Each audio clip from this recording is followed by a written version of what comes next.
Transform the following negative sentences into affirmative.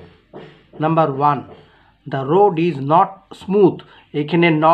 এখানে not কথাটা উঠিয়ে দিলেই সেটা অ্যাফার্মেটিভ হবে। তাহলে নট শুধু উঠালেই হবে না, এই যে স্মুথ আছে তার অপোজিট ওয়ার্ডটা বসাতে হবে।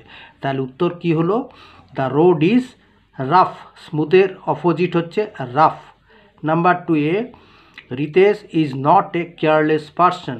এখানেও তাই নট কথা উঠিয়ে কেয়ারলেসের বিপরীত ওয়ার্ডটি বসাতে হবে।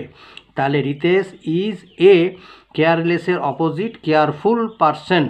তাহলে Ritesh is a careful person. Number 3, no one left the hall. এখানে নো ওয়ান তার অপোজিট হলো এভরি ওয়ান। আর লেফট মানে পরিত্যাগ করা বা ছেড়ে যাওয়া, এখানে উপস্থিত থাকা। তাহলে যেহেতু লেফট পাস্ট টেন্সে আছে সেই জন্য every one was present in the hall.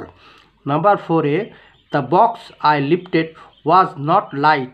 আবার এইখানে নটটি উঠিয়ে লাইটের অপোজিট হেভি। তাহলে সেই লাইটের অপোজিট হেভি বসাতে হবে। তাহলে কি হলো? The box I lifted was heavy. Number 5, he introduced the topic in a very ডাল ম্যানার। এইখানে দেখো, এইখানে নট কোথাও উল্লেখ নেই। এটাকে কেবলমাত্র ডালের অপোজিট ব্যবহার করলেই এটা মানে অ্যাফার্মেটিভে হয়ে যাবে। তাহলে হি ইন্ট্রোডিউস দ্য টপিক, ডালের অপোজিট হচ্ছে ইন্টারেস্টিং। তাহলে he introduce the topic in a very interesting manner. ঠিক আছে? আচ্ছা।